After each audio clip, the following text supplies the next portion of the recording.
धार्मिक खबरों में ही रावटी रोड स्थित महाकाली मंदिर में मां विशाक्षी की मूर्ति की प्राण प्रतिष्ठा की गई। यहां पंडित नरेंद्र शर्मा के सानिध्य में प्राण प्रतिष्ठा समारोह आयोजित किया गया। बाद में महाप्रसादी का भी आयोजन किया गया, जिसमें बड़ी संख्या में लोगों ने भाग लिया।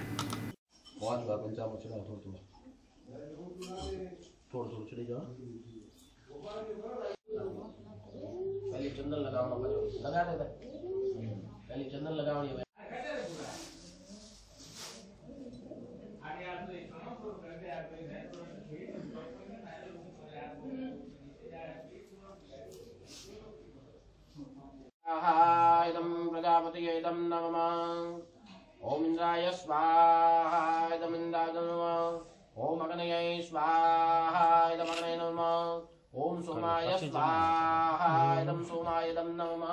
हाथ में रखोगे, कलम पकड़े, यूं पकड़ना, यूं। अब नहीं बोलियो, देखो नहीं पढ़ियो गए, अब थैली में ले जाओ वाला जब पढ़तो जावेला, है नहीं? तो ये चम्मच में यूं पकड़ना, यूं, પછી यूं करना जरा अपना।